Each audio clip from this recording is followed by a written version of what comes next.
Student, welcome back my YouTube channel Shivam study knowledge. Dear student, आज का video class 12 शिक्षा शास्त्र के जितने भी स्टूडेंट हैं और इस बार 2024 बोर्ड एग्जाम में पेपर देने वाले हैं, तो आज का वीडियो सबसे ज़्यादा इम्पॉर्टेंट है उनके लिए, क्योंकि ऐसा कोई नहीं बताया होगा पूरे यूट्यूब पर जो आज की इस वीडियो में हम बताने वाले हैं।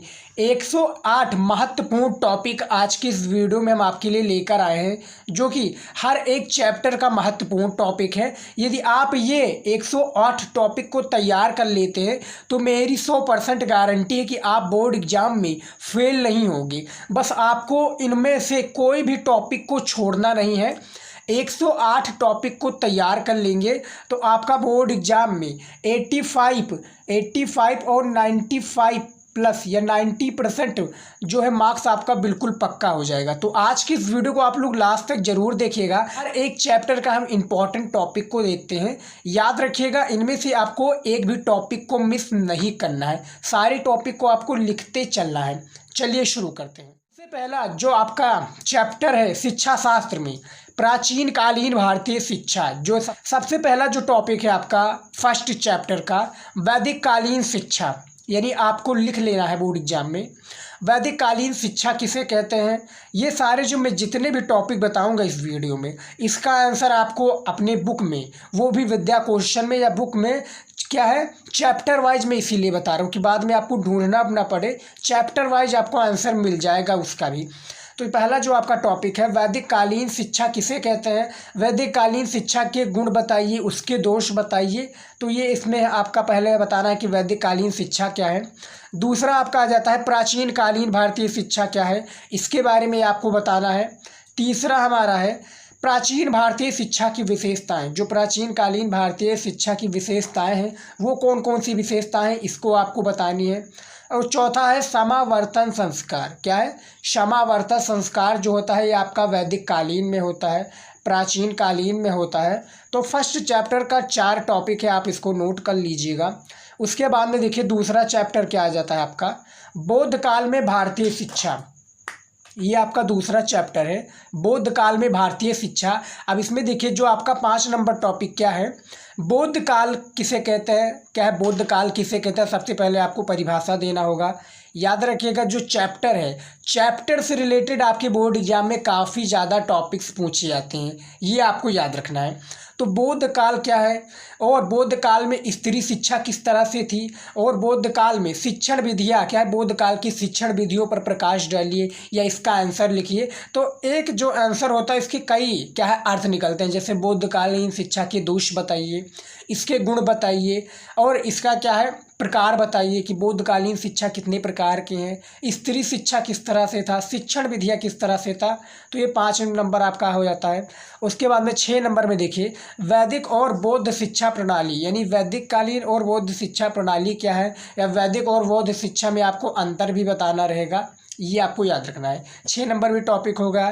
7वां देखिए टॉपिक क्या है बौद्ध कालीन शिक्षा की विशेषताएं, बौद्ध कालीन, क्योंकि आपका 2nd नंबर जो चैप्टर है यही है बौद्ध कालीन में भारतीय शिक्षा, तो बौद्ध कालीन से रिलेटेड ही सारा प्रश्न पूछा जाएगा।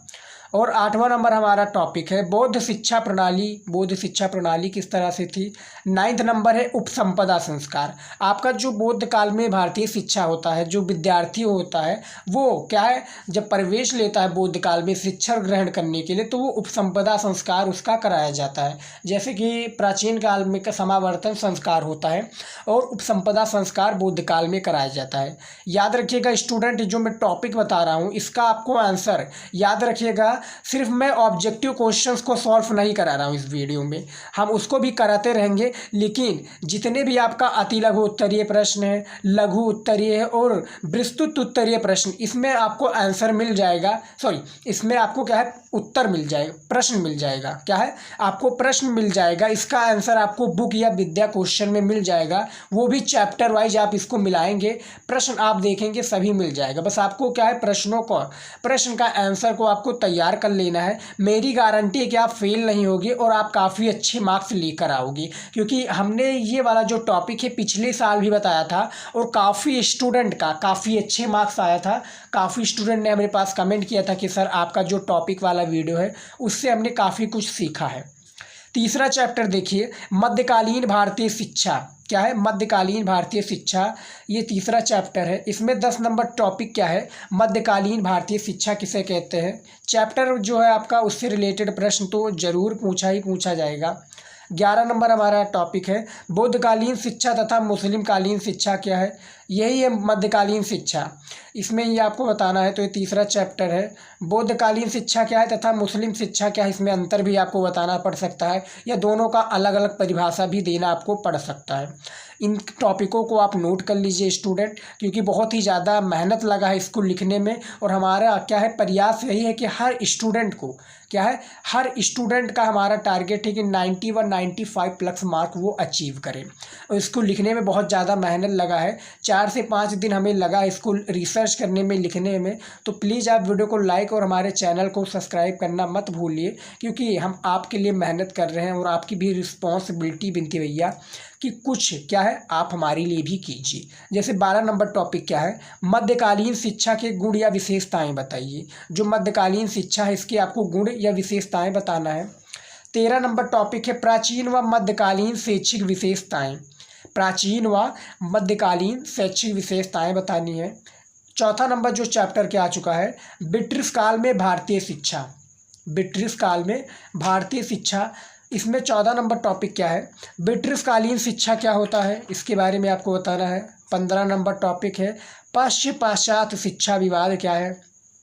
16 नंबर टॉपिक है ब्रिटिश कालीन शिक्षा का आरंभ एवं विकास। जो ब्रिटिश कालीन शिक्षा है इसका आरंभ किस तरह से हुआ और आरंभ के तत्पश्चात इसका विकास किस तरह से होता गया, इसके बारे में आपको स्पष्टता समझाना है।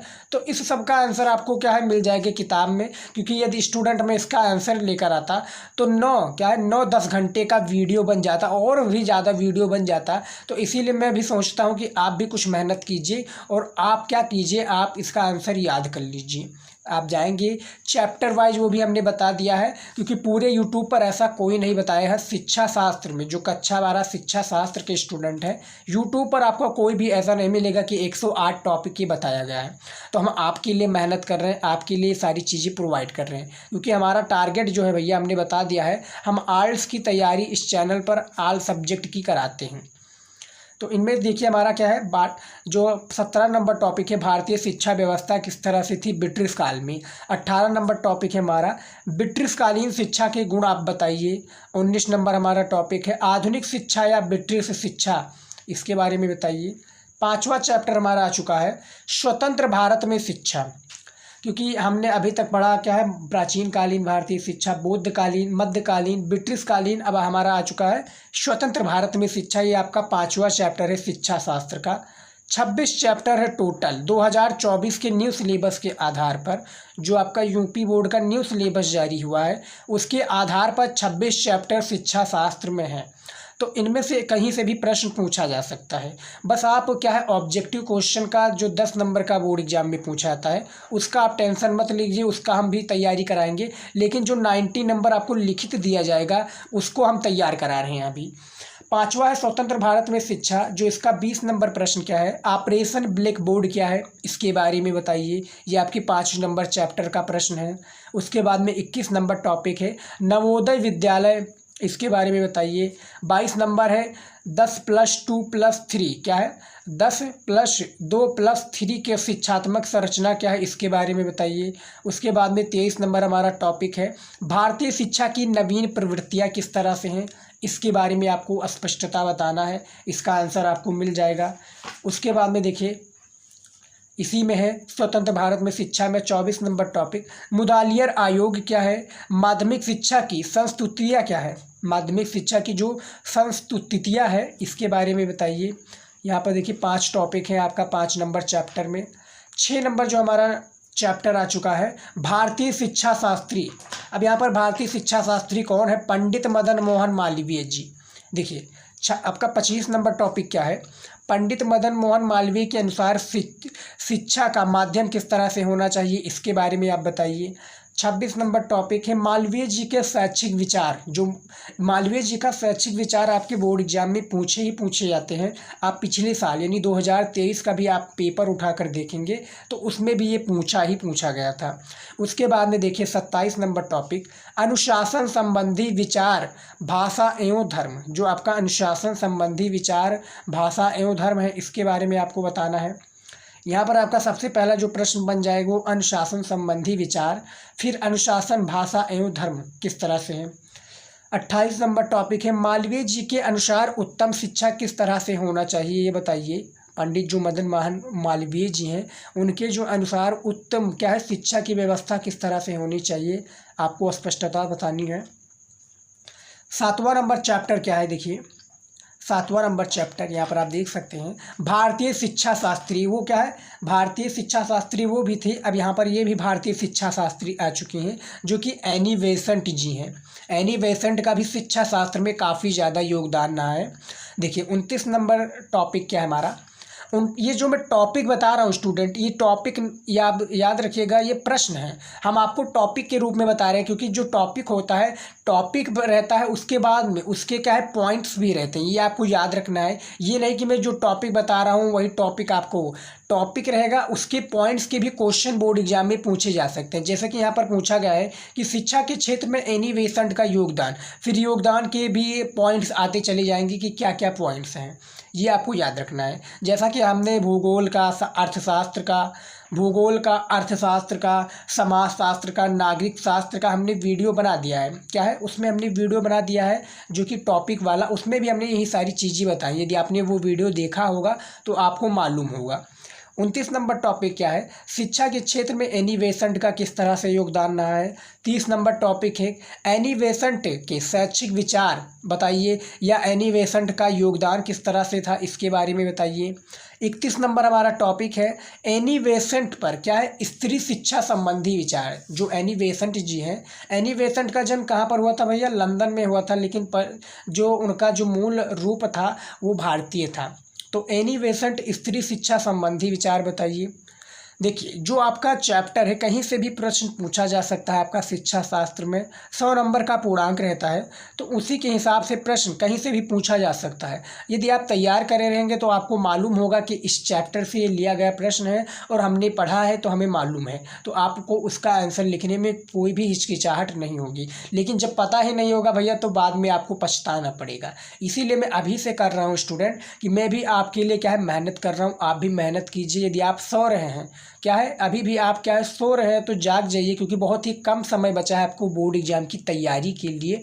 क्या है तैयारी के लिए, शिक्षा शास्त्र की तैयारी के लिए तो आपको अभी से मेहनत करना पड़ेगा। अभी से आप दिन रात मेहनत कीजिए, तभी आप जाकर बोर्ड एग्जाम में जो भी आपने मार्क्स डिसाइड किया होगा कि हमें इतना लाना है वो आप लाकर पाएंगे। उसके बाद में देखिए 32 नंबर ग्रामीण शिक्षा विषय पर एनी बेसेंट का किस तरह से योगदान है, ये बताइए। उसके बाद में देखिए हमारा 8 नंबर चैप्टर भारतीय शिक्षा शास्त्री। भारतीय शिक्षा शास्त्री कौन है भैया, महात्मा गांधी जी। 33 नंबर टॉपिक में है महात्मा गांधी जी की वैश्विक शिक्षा क्या है, इसके बारे में बताइए। 34 नंबर टॉपिक है गांधी जी के शिक्षा दर्शन के आधारभूत सिद्धांत, इसका बताइए। 35 नंबर है महात्मा गांधी के शैक्षिक योगदान, इसके बारे में बताइए। वीडियो को आप स्टूडेंट रोक कर भी सारे प्रश्नों का आंसर प्रश्नों को आप नोट कर सकते हैं, बाद में इसका अपने बुक में आंसर ढूंढ सकते हैं। बहुत ही ज़्यादा इंपॉर्टेंट है, इसका आंसर तो आप ढूंढ कर भी याद कर सकते हैं। हम इसको लिखने में और इसको रिसर्च करने में कि जो इम्पोर्टेंट है उसी को मैं लेकर आऊँ, बहुत ही ज़्यादा मेहनत लगा है। तो प्लीज़ आप अपने दोस्तों के साथ जो आपके साथ में पढ़ रहे हो वीडियो को शेयर ज़रूर कीजिएगा ताकि उनका भी भला हो सके। देखिए 36 नंबर टॉपिक है स्त्री शिक्षा गांधी के विचार। जो स्त्री शिक्षा पर गांधी जी के विचार क्या है कि स्त्री शिक्षा को किस तरह से आगे लेकर जाना चाहिए, स्त्री शिक्षा क्या करना चाहिए कि स्त्री शिक्षा पर ज़्यादा क्या है ध्यान दिया जाए, तो ये गांधी जी के विचार पर आपको बताना रहेगा। उसके बाद में देखिए 9 नंबर चैप्टर है भारतीय शिक्षा शास्त्री। अब यहाँ पर भारतीय शिक्षा शास्त्री कौन आ जाते हैं, रविंद्रनाथ टैगोर जी। क्या है, रविंद्रनाथ टैगोर जी का 37 नंबर टॉपिक है प्रकृति की ओर लौटो। क्या है, प्रकृति की ओर लौटो टैगोर का तात्पर्य क्या है, इसके बारे में बताइए। एक प्रकार से इसका प्रश्न है। 38 नंबर टॉपिक है टैगोर का शिक्षा दर्शन जो टैगोर जी हैं रविंद्रनाथ, इनका टैगोर का शिक्षा दर्शन क्या है और टैगोर जी के अनुसार स्त्री शिक्षा किस तरह से होना चाहिए। देखिए, चाहे मालवीय जी हों या एनी बेसेंट हो या महात्मा गांधी जी हों या रविंद्रनाथ टैगोर जी हैं, ये चारों ने क्या है स्त्री शिक्षा पर बल दिया है। तो स्त्री शिक्षा के बारे में यदि आप एक में याद कर लेंगे तो सारे में कॉपी पेस्ट करते चले जाएंगे। जैसे कि आपने रविंद्रनाथ टैगोर पर याद कर लिया तो आपको क्या है सभी पर आपको यही पेस्ट कर देना है। यदि आ जाए प्रश्न तो पेस्ट कीजिए, बस थोड़ा आप घुमा फिरा दीजिए, पढ़कर सभी जाइए कि कौन कौन से यानी इनके अनुसार क्या हो जाएगा स्त्री शिक्षा, या पंडित मदन मोहन मालवीय जी के अनुसार क्या स्त्री शिक्षा हो जाएगा। तो आप पढ़कर जरूर जाइएगा। उसके बाद में देखिए 39 नंबर टॉपिक, शिक्षा का उद्देश्य क्या है, पाठ्यक्रम क्या है, विद्यालय और शैक्षिक विचार क्या है रविंद्रनाथ टैगोर के अनुसार पर, ये सारी अलग अलग चीज़ें कॉम में लगा है, आप देख सकते हैं। 40 नंबर टॉपिक है शिक्षा शास्त्री के रूप में टैगोर का मूल्यांकन किस तरह से है। 41 नंबर टॉपिक है शिक्षा के क्षेत्र में टैगोर के योगदान किस तरह से रहे, शिक्षा शास्त्र आपका ये प्रश्न है। तो शिक्षा के क्षेत्र में जो टैगोर का योगदान है ये किस तरह से है, ये सारा टॉपिक है। अब टॉपिक के भी सारे पॉइंट्स होते हैं तो पॉइंट्स को भी आप याद करते चलिएगा, ये याद रखिएगा। क्योंकि क्या होता है जब पेड़ कटता है तो पेड़ क्या होता है, पेड़ डायरेक्ट तो हो नहीं जाता, वहाँ पर सबसे पहले जड़ उसकी मजबूत होती है, फिर सारे क्या होते हैं पेड़ बड़ा होता है, फिर उसमें पत्ते लगते हैं। तो इसी प्रकार से क्या है आपको क्या करना है, उसको पॉइंट्स को याद करना है, फिर आपको टॉपिक्स को याद करना है, या टॉपिक्स को याद कीजिए उसके पॉइंट्स को भी आप याद करते चलिए कि जब भी प्रश्न पूछा जाए, काफ़ी बार क्या होता है जो प्रश्न ये दिया हुआ है इसका भी प्रश्न क्या होता है, प्रश्न घुमा फिरा कर भी पूछा जा सकता है, यानी अथवा लगकर। अब जैसा कि यहाँ पर अब मैं एक आपको एग्जाम्पल दे दूँ कि शिक्षा शास्त्र के रूप में टैगोर का मूल्यांकन, या टैगोर में मूल्यांकन के रूप में टैगोर का अर्थ बताइए, या टैगोर जी का क्या है एक रूप बताइए शिक्षा शास्त्र के रूप में। तो अथवा लगकर काफ़ी सारी चीज़ें पूछी जा सकती हैं, लेकिन इसका जो आंसर होगा एक ही होगा, प्रश्न चाहे जो भी घुमा फिरा कर पूछा जा सके। उसके बाद में देखिए 10 नंबर चैप्टर क्या आ चुका है, पर्यावरण शिक्षा। पर्यावरण शिक्षा क्या है इसमें देखिए 42 नंबर टॉपिक है हमारा, पर्यावरण शिक्षा की विषय वस्तु के बारे में लिखिए, पर्यावरण शिक्षा की विशेषताएं क्या है, पर्यावरण शिक्षा का लक्ष्य क्या है, इस तीनों इसके बारे में आपको बताना है। ये जो भी पूछा जाए उसका आंसर आप दीजिएगा, तैयार कर लीजिए। पर्यावरण शिक्षा का महत्व क्या है, पर्यावरण शिक्षा का उद्देश्य क्या है, इसके बारे में बताइए। उसके बाद में देखिए क्या है, पर्यावरण शिक्षा का अर्थ या परिभाषा, या पर्यावरण शिक्षा का स्वरूप। तो ये तीनों पूछा जा सकता है। अब देखिए तीनों में कितने टॉपिक हैं, 1 2 3 4 5 6 7 टॉपिक निकलते हैं, लेकिन हमने तीनों में ही कवर किया है। हम आपको वही बता रहे हैं कि पर्यावरण शिक्षा की विशेषताएं भी पूछी जा सकती हैं, या पर्यावरण शिक्षा का उद्देश्य भी पूछा जा सकता है। तो आप सभी को तैयार कर लीजिएगा। 11 नंबर हमारा चैप्टर क्या है, पर्यावरण प्रदूषण की समस्याएं और निदान। जो पर्यावरण प्रदूषण है इसका समस्याएं और निदान किस तरह से है, देखिए टॉपिक में हमारे 45 नंबर टॉपिक क्या है, पर्यावरण प्रदूषण का अर्थ आपको बताना है। सबसे पहले इसका परिभाषा आपको देना है, इसका अर्थ बताना है कि पर्यावरण प्रदूषण का अर्थ क्या है। उसके बाद में आपको क्या बताना है, पर्यावरण प्रदूषण का आपको कारण बताना है। फिर प्रदूषण को नियंत्रण करने के आपको उपाय भी बताने हैं, यानी इसमें तीनों चीज़ें करना है। यदि आपका 10 नंबर का प्रश्न आ गया, यही वाला पहला प्रश्न 10 नंबर का, तो इसमें आपको सारी चीज़ें बतानी होगी। आपको परिभाषा भी बताना होगा, इसका कारण भी बताना होगा, और इसका नियंत्रण करने के आपको उपाय भी बताना होगा, तभी आपका जो 10 नंबर जाकर मिलेगा। 46 नंबर टॉपिक हमारा है जल प्रदूषण क्या है, जल प्रदूषण के कारण क्या है, इसकी हानियाँ क्या है, इसके बारे में भी बताइए, और पर्यावरण प्रदूषण की भी हानियाँ पूछी जाएगी। 47 नंबर टॉपिक है हमारा पर्यावरण के वर्गीकरण के बारे में आपको बताना है। याद रखिएगा जो आपका क्या है पाठ या चैप्टर पूछा जाए उससे रिलेटेड सारा प्रश्न रहेगा, ना कि कोई बाहरी रहेगा, ये आपको याद रखना है। उसके बाद में 48 नंबर हमारा टॉपिक है ध्वनि प्रदूषण क्या है, ध्वनि प्रदूषण की हानियाँ क्या होती हैं, इसके बारे में बताना है आपको। 49 नंबर हमारा टॉपिक है पर्यावरण प्रदूषण को रोकने में ओजोन परत की भूमिका क्या है, इसके बारे में आपको भी आंसर देना है, ये आपको याद रखना है। उसके बाद में देखिए हमारा 12 नंबर चैप्टर क्या आ जाता है, पर्यावरण को प्रभावित करने वाली आपदाएं क्या हैं। 50 नंबर टॉपिक में हमारा आ जाता है प्राकृतिक आपदा, आपदा का अर्थ, प्राकृतिक आपदा भी आ जाता है इसमें। उसके बाद में आपदा का अर्थ क्या है, और आपदा का प्रकार क्या है, प्राकृतिक आपदा का प्रकार क्या है, ये दोनों प्रकार से पूछे जा सकते हैं। 50 नंबर आपका टॉपिक है।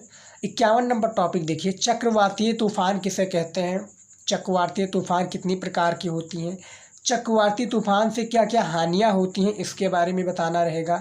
परिभाषा, हानियां और प्रकार, ये तीनों चीज़ें आप नोट कर लीजिएगा, क्योंकि एक टॉपिक में बता रहा हूँ उसके काफ़ी सारे पॉइंट्स निकल लेंगे। सुनामी क्या होता है भैया, क्योंकि पर्यावरण को प्रभावित करने वाली जो आपदाएं की यहाँ पर बात हो रही है, आपदाएं काफ़ी प्रकार की हो सकती हैं, जैसा कि यहाँ पर 52 नंबर टॉपिक में भी यही दिया हुआ है। आग लगना मानव समाज जनित आपदा है, हाँ आपदा है ये। 53 नंबर है अग्निकांड कारण प्रतिकूल प्रभाव बचाव के उपाय, तो ये तीनों आपको बताने रहेंगे। 54 नंबर टॉपिक है जल की कमी संबंधी आपदा, जो जल की कमी है संबंधी ये किस प्रकार की आपदा है। सूखे का कारण बताइए, या सूखा पड़ जाना किसे कहते हैं। तो ये 12 नंबर चैप्टर में ही पूछे गए हैं टॉपिक, इसको आप नोट कर लीजिए। चैप्टर वाइज आप नोट कीजिएगा, कॉपी में लिखना चाहे तो लिख लीजिए, क्योंकि आप यदि छोड़ देंगे इनमें से एक टॉपिक तो बाद में हमारी कोई जिम्मेदारी नहीं होगी, बाद में आप पछताएंगे, जब पेपर देने जाएंगे तब आपको पछताएंगे। अभी भी समय है आपके पास, इसको नोट कर लीजिए और याद कर लीजिए, क्योंकि शिक्षा शास्त्र के लिए हम आप ही के लिए लेकर आते हैं। यूट्यूब पर आपको बहुत ही एरर चांस मिलेगा कि शिक्षा शास्त्र का आपको वीडियो देखने को मिले। 13 नंबर आप देखिए चैप्टर शिक्षा के प्रसार की समस्या क्या है। इसमें देखिए 55 नंबर टॉपिक दूरगामी शिक्षा के प्रसार एवं उपाय बताइए। 56 नंबर टॉपिक है शिक्षा का अवरोधन, जो शिक्षा का अवरोधन किस तरह से है। 57 नंबर टॉपिक में हमारा दूरगामी शिक्षा किसे कहते हैं, दूरगामी शिक्षा का उद्देश्य क्या है, दूरगामी शिक्षा की विशेषताएं क्या है, इसके बारे में भी आपको बतानी रहेगी। 58 नंबर टॉपिक है शिक्षा का प्रसार, जो शिक्षा है इसका प्रसार किस तरह से किया जाए, क्योंकि शिक्षा का प्रसार की समस्या की यहाँ पर बात हो रही है। उसके बाद में शिक्षा का प्रसार में अपव्यय, शिक्षा की प्रसार में दो समस्याएं क्या है, यानी शिक्षा की प्रसार से रिलेटेड ये सारे प्रश्न आपके आ जाते हैं। 14 नंबर टॉपिक देखिए क्या है भैया, शैक्षिक स्तर की समस्या, ये हमारा 14 नंबर टॉपिक है, शैक्षिक स्तर की समस्या। अब इसमें देखिए 59 नंबर टॉपिक है हमारा शैक्षिक स्तर का अर्थ क्या है, जो शैक्षिक स्तर है इसका अर्थ या परिभाषा लिखिए। अब इसमें देखिए शैक्षिक स्तर का निम्न होने का कारण बताइए और इसका समाधान भी आपको बताना रहेगा। उसके बाद में देखिए 60 नंबर है आपके विचार अनुसार शिक्षा के स्तर ऊंचा उठना चाहिए, इसके बारे में बताइए। आप क्या कीजिए, आप बुक या विद्या क्वेश्चन ले लीजिए, आप हमारी वीडियोज़ को देखिए, वीडियो को रोक रोक कर भी, नहीं तो आप ऐसे क्या है चैप्टर वाइज आप टिक लगाते चलिएगा, हाँ कि ये प्रश्न है इसका आप टिक लगाते चलेंगे तो क्या होगा बाद में आप सारे प्रश्नों को याद कर लेंगे। बिल्कुल याद कर लीजिएगा, क्योंकि बहुत ही ज़्यादा इंपॉर्टेंट है भैया।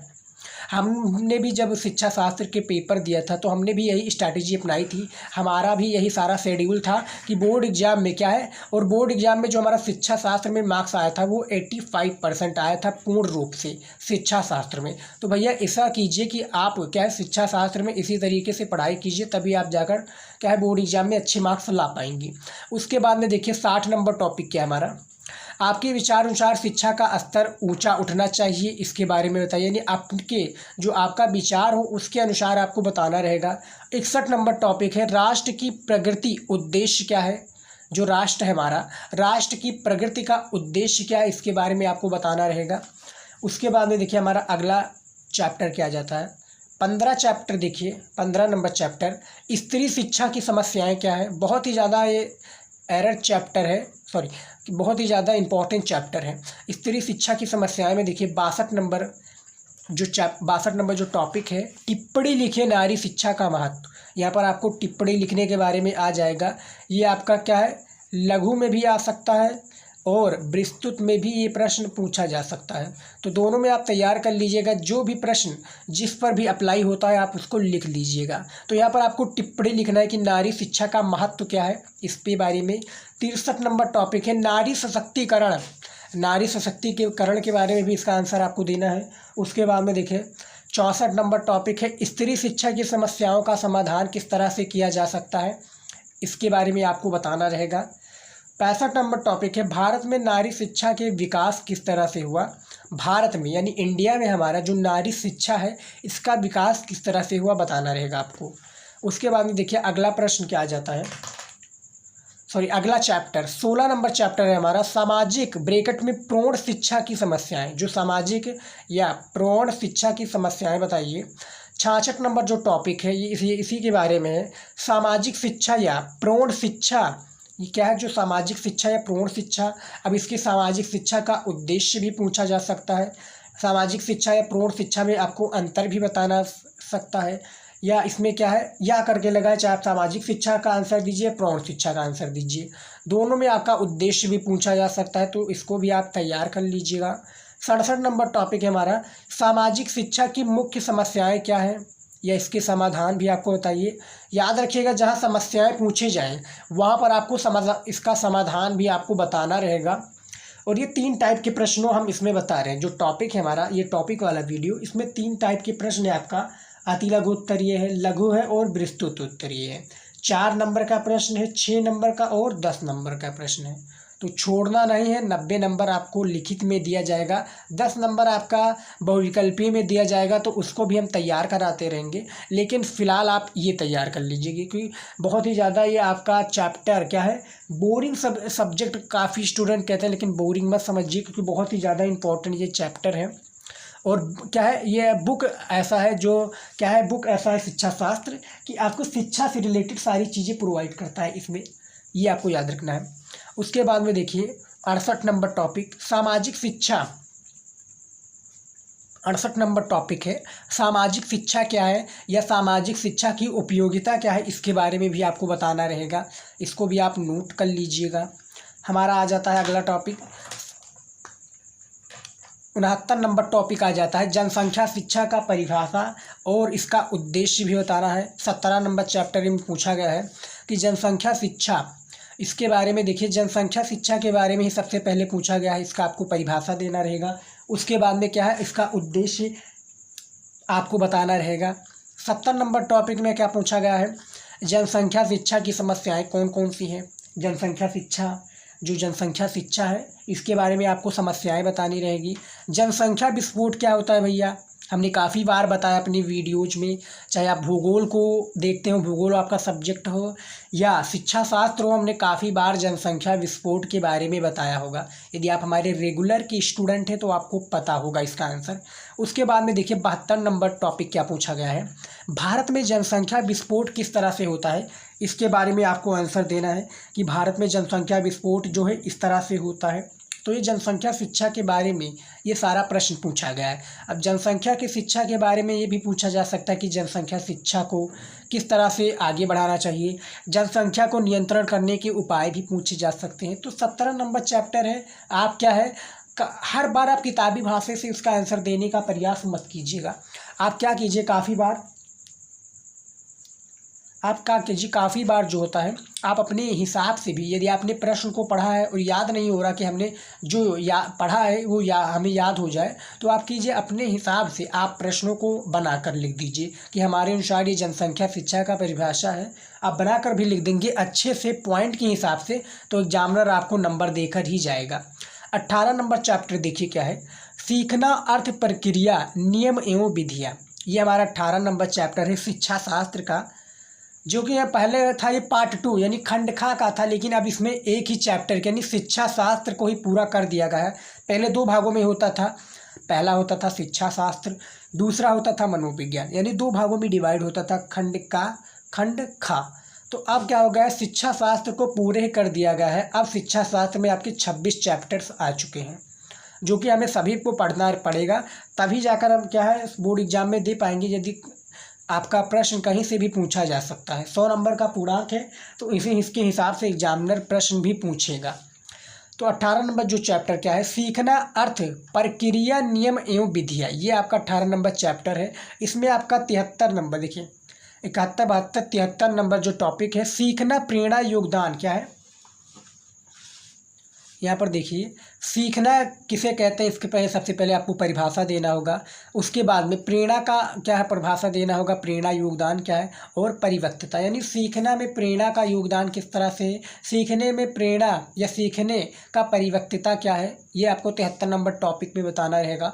74 नंबर टॉपिक है थार्नडाइक प्रतिपादित नियम, यानी जो थार्नडाइक जी हैं इनका जो ऑब्जेक्टिव क्वेश्चन काफ़ी ज़्यादा पूछा जाता है, तो उसको भी हम तैयार कराएंगे। थार्नडाइक का आपको प्रतिपादित नियम लिखना पड़ेगा यहाँ पर। 75 नंबर टॉपिक है आपका अधिगम। क्या है अधिगम? क्या है अधिगम की विशेषताएं आपको बतानी पड़ेगी। उसके बाद में हमारा 76 नंबर टॉपिक है प्रयास एवं त्रुटि तथा सूक्ष्म विधि अंतर। प्रयास एवं जो त्रुटि है तथा सूक्ष्म विधि अंतर भी आपको यहाँ पर बताना पड़ेगा इसका। उसके बाद में हमारा 77 नंबर टॉपिक है प्रयास एवं त्रुटि द्वारा सीखना। क्या है? जो प्रयास है, प्रयास एवं जो त्रुटि द्वारा सीखना किस तरह से है, और पावलाव कौन है? जो पावलाव जी हैं इनके बारे में भी आपको डिस्कस करना पड़ेगा, इनके बारे में भी आपको पढ़ना होगा। आप बुक देखेंगे तो बुक में इनके बारे में काफ़ी बारे पूछा गया है, और जो बुक होता है उसमें काफ़ी प्रश्न पूछे जा सकते हैं।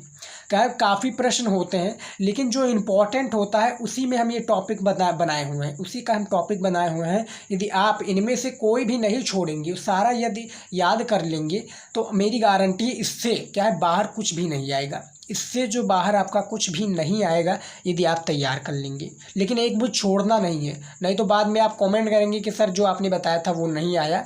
तो भैया आपको करना क्या, आपने जो मैं इंपॉर्टेंट वीडियो ला रहा हूँ आपको उसको देख ही नहीं रहे, उसको आप इम्प्लीमेंट ही नहीं कर रहे, तो बाद में आपको पछताना तो पड़ेगा ही। उसके बाद में देखिए 19 नंबर चैप्टर क्या है प्रेरणा एवं शिक्षा।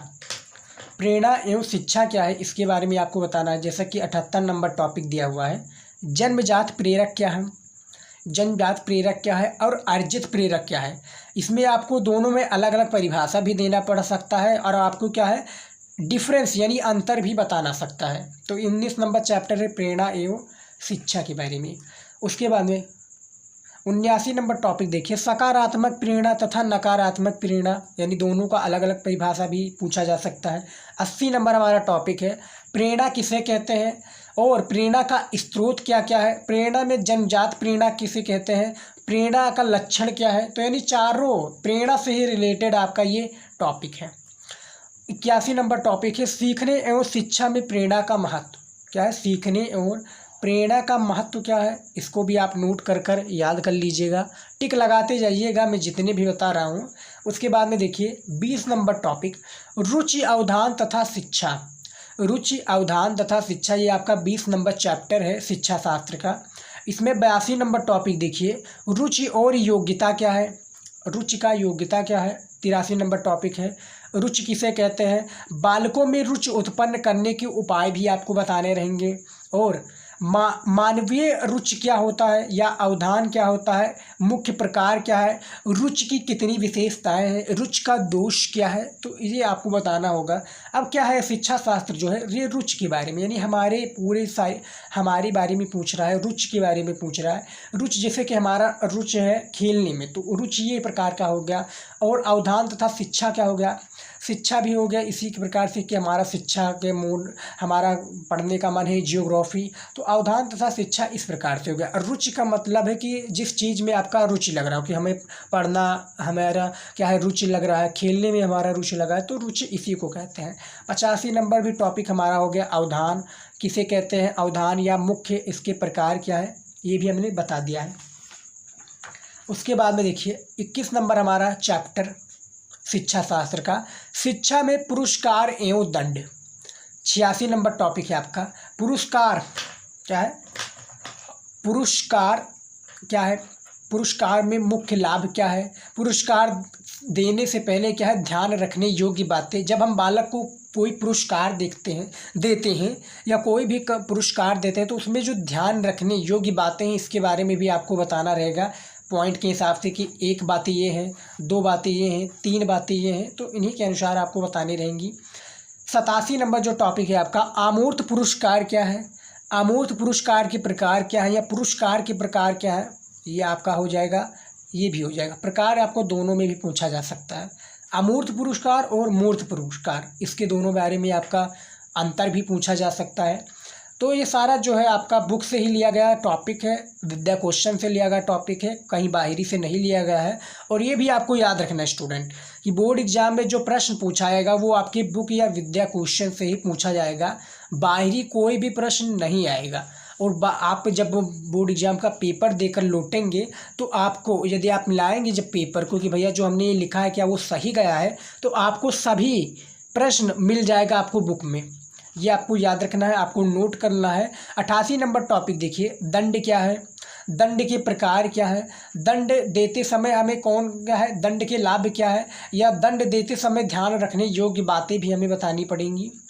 और उसके बाद 89 नंबर टॉपिक देखिए, दंड व्यवस्था क्या है, दंड व्यवस्था की उपयोगिता क्या है। तो ये हमारा जो 21 नंबर चैप्टर है कि शिक्षा में पुरस्कार एवं दंड दोनों के बारे में बराबर आपको ध्यान देना होगा। 22 नंबर चैप्टर देखिए, मानसिक स्वास्थ्य एवं मानसिक स्वास्थ्य विज्ञान, मानसिक स्वास्थ्य एवं मानसिक स्वास्थ्य विज्ञान के बारे में बताइए। 90 नंबर टॉपिक देखिए हमारा, मानसिक स्वास्थ्य और मानसिक स्वास्थ्य क्या होता है ना, मानसिक स्वास्थ्य का आपको परिभाषा देना है, और मानसिक स्वास्थ्य की मुख्य उद्देश्य क्या है इसके बारे में भी आपको बताना है। 91 नंबर टॉपिक है हमारा, मानसिक अस्वस्थता क्या है, मानसिक अस्वस्थता, ये हमारा 91 नंबर टॉपिक है, इसके बारे में भी आपको बताना रहेगा। 92 नंबर टॉपिक देखिए, मानसिक स्वास्थ्य विज्ञान का महत्व बताइए और इसकी उपयोगिता भी बताइए। यहाँ पर देख सकते हैं कॉमा लग की सारी चीज़ें मैं बताया हुआ हूँ, तो इसको आप नोट कर लीजिए। 93 नंबर टॉपिक पूछा गया है, मानसिक रूप से स्वस्थ व्यक्ति का लक्षण क्या है, इसके बारे में बताइए। तो जो 22 नंबर चैप्टर, इसमें 4 टॉपिक हैं, 4 टॉपिक के भी कई टॉप पॉइंट्स निकलते हैं, इसको आप नोट कर लीजिए। उसके बाद में देखिए 23 नंबर चैप्टर, बुद्धि तथा बुद्धि परीक्षण, बुद्धि तथा बुद्धि परीक्षण। अब इसमें देखिए 94 यानी 94 नंबर टॉपिक है, बुद्धि अमूर्त चिंतन, बुद्धि अमूर्त चिंतन या बुद्धि एवं ज्ञान अंतर, बुद्धि और ज्ञान में अंतर भी आपको बताना रहेगा। बुद्धि अमूर्त चिंतन क्या है इसके बारे में भी आपको बताना है। 95 नंबर हमारा टॉपिक है, व्यक्तिगत बुद्धि परीक्षण किसे कहते हैं, व्यक्तिगत बुद्धि परीक्षण के प्रकार क्या है। सामूहिक बुद्धि परीक्षण या व्यक्तिगत बुद्धि परीक्षण में आपका डिफरेंस भी पूछा जा सकता है, या अलग अलग परिभाषा भी आपको पूछा जा सकता है कि व्यक्तिगत बुद्धि परीक्षण क्या होता है और सामूहिक बुद्धि परीक्षण क्या होता है। 96 नंबर टॉपिक है, बुद्धि का अर्थ बताइए या बुद्धि का विशेषताएं बताइए या इसका प्रकार बताइए, यानी बुद्धि से रिलेटेड ये दोनों आपका पूछा जा सकता है। उसके बाद में देखिए 97 नंबर टॉपिक, बुद्धि लब्धि मापन आधार क्या है, बुद्धि लब्धि मापन का आधार क्या है, इसके बारे में आपको वर्गीकरण करना है कि बुद्धि लब्धि का मापन ये है, बुद्धि लब्धि का आधार ये है, बुद्धि लब्धि का वर्गीकरण ये है। उसके बाद में देखिए 98 नंबर टॉपिक हमारा, शिक्षा में बुद्धि परीक्षण, शिक्षा जो है इसमें बुद्धि परीक्षण किस तरह, जैसे शिक्षा हम क्या ग्रहण कर रहे हैं, इसमें बुद्धि का किस प्रकार से परीक्षण किया जाना चाहिए, इसका भी आपको परिभाषा देना होगा। उसके बाद में देखिए 24 नंबर चैप्टर क्या आ चुका है, उपलब्धि तथा उपलब्धि परीक्षण। यहाँ पर हमने क्या पढ़ा, बुद्धि तथा बुद्धि परीक्षण, लेकिन 24 नंबर चैप्टर है हमारा उपलब्धि तथा उपलब्ध परीक्षण। इसमें 99 यानी 99 नंबर टॉपिक है, बुद्धि परीक्षण क्या होता है और उपलब्धि परीक्षण क्या होता है, यानी अंतर दोनों में पूछा जा सकता है या परिभाषा पूछा जा सकता है। 100 नंबर टॉपिक है भैया मौखिक परीक्षण, मौखिक परीक्षण क्या होता है और क्रियात्मक परीक्षण क्या होता है, इसके बारे में भी आपको आंसर देना पड़ सकता है, तो इसको भी आप तैयार कर लीजिएगा। छोड़ना जो मैं आपको बता रहा हूँ इनमें से आपको छोड़ना तो एक भी नहीं है, क्योंकि सभी को आपको तैयार करना है, सभी इम्पोर्टेंट है, VVI है। और याद रखिएगा क्योंकि जो हर चैप्टर होता है उसमें बहुत सारे प्रश्न पूछे जाते हैं, लेकिन जो इम्पोर्टेंट है उनमें से हम लेकर आए हैं, लेकिन इनमें से यदि आप भी छोड़ देंगे तो आपको क्या है बहुत भारी नुकसान हो सकता है। 101 नंबर टॉपिक देखिए, उपलब्धि परीक्षण क्या है, वस्तुनिष्ठ परीक्षण क्या होता है। उपलब्धि परीक्षण वस्तुनिष्ठ परीक्षण में अंतर भी पूछा जा सकता है, और उपलब्धि परीक्षण के प्रकार या वस्तुनिष्ठ परीक्षण के प्रकार भी आपको बताना पड़ सकता है, तैयार कर लीजिएगा। उसके बाद में देखिए 25 नंबर टॉपिक 25 नंबर हमारा चैप्टर है व्यक्तिगत एवं व्यक्तित्व परीक्षण, व्यक्तिगत एवं व्यक्तित्व एवं व्यक्तित्व परीक्षण। यहाँ पर आप देख सकते हैं व्यक्तित्व एवं व्यक्तित्व परीक्षण में 102 नंबर टॉपिक है व्यक्तित्व के मनोविश्लेषण विधि। जो हमारा व्यक्तित्व है इसके मनोविश्लेषण विधि किस तरह से, इसके बारे में हमें बताना रहेगा। उसके बाद में देखिए सामाजिक आधार पर व्यक्तित्व, जो सामाजिक आधार है इसके आधार पर हमें व्यक्तित्व का परिभाषा देना पड़ेगा। उसके बाद में देखिए 104 नंबर टॉपिक है हमारा व्यक्तित्व कारक प्रक्षेपण। व्यक्तित्व का परिभाषा दीजिए, फिर व्यक्तित्व का कारक क्या है और व्यक्तित्व का प्रक्षेपण विधि जिसको हम रोशा क्या है रोशा स्याही धब्बा भी कहते हैं, इसके बारे में भी आपको पढ़ना पड़ेगा और ये भी काफ़ी बार आता है ब्रैकेट में आप देख सकते हैं जिसको हम प्रक्षेपण विधि कहते हैं। यही रही रोशा स्याही धब्बा के प्रशिक्षण के अंतर्गत ही आता है। 105 नंबर हमारा टॉपिक है स्वप्न विश्लेषण क्या होता है, इसका परिभाषा आपको देना है। तो ये हमारा 25 नंबर चैप्टर में ये कुछ टॉपिक है। अब हमारा लास्ट क्या है, लास्ट चैप्टर बचता है इस वीडियो का और शिक्षा शास्त्र का भी। देखिए 26 नंबर चैप्टर है हमारा निर्देशन शैक्षिक तथा व्यावसायिक। निर्देशन शैक्षिक तथा व्यावसायिक में देखिए 106 नंबर हमारा जो टॉपिक है शैक्षिक निर्देशन क्या होता है और इसका क्या है व्यावसायिक क्या है। शैक्षिक निर्देशन का परिभाषा आपको बताना रहेगा बोर्ड एग्जाम में, इसका लिखना पड़ेगा। और शैक्षिक निर्देशन या व्यावसायिक निर्देशन भी आपको बताना है, दोनों का आपको अलग परिभाषा देना पड़ सकता है। परामर्श किसे कहते हैं या 8 नंबर आपका 108 नंबर जो टॉपिक है शैक्षिक निर्देशन किसे कहते हैं, शैक्षिक निर्देशन का उपयोगिता क्या है। निर्देशन किसे कहते हैं यानी शैक्षिक निर्देशन का छोड़कर सिर्फ निर्देशन किसे कहते हैं इसको भी आपको बताना पड़ सकता है। शैक्षिक निर्देशन के प्रकार कितने हैं और शैक्षिक निर्देशन का महत्व कितना है इसके बारे में भी आपको बताना पड़ सकता है। तो आप देख सकते हैं 108 टॉपिक हमने बता दिया है, वो भी 26 चैप्टर शिक्षा शास्त्र के और 108 टॉपिक हमने लेकर आया हूँ। याद रखिएगा शिक्षा शास्त्र के स्टूडेंट के लिए, जो आर्ट्स के शिक्षा शास्त्र के स्टूडेंट हैं उनके लिए सारे टॉपिक हैं। हर एक चैप्टर के इंपॉर्टेंट टॉपिक को हमने बताया हो और स्टूडेंट इसको लिखने में बहुत ही ज़्यादा मेहनत और काफ़ी टाइम कंज्यूम हुआ इसको लिखने में। तो प्लीज़ आप वीडियो को हमारे लाइक कर दीजिए, इसको पसंद आया हो आपको ये इन सभी इंपॉर्टेंट टॉपिक, और वीडियो को अपने दोस्तों के साथ शेयर करना मत भूलिए। और चैनल पर यदि आप नए हैं तो हम ऐसे ही इंपॉर्टेंट टॉपिक, ऐसे इंपॉर्टेंट क्वेश्चन 2024 बोर्ड एग्जाम की तैयारी के लिए हम करा रहे हैं, बोर्ड एग्जाम की तैयारी करा रहे हैं और ऐसे इंपॉर्टेंट क्वेश्चन हम पर डे लेकर आ रहे हैं हमारे चैनल पर। तो प्लीज़ आप वीडियो को लाइक, चैनल को सब्सक्राइब कर लीजिए, हम ऐसे ही इंपॉर्टेंट वीडियो लाते रहेंगे। स्टूडेंट आज का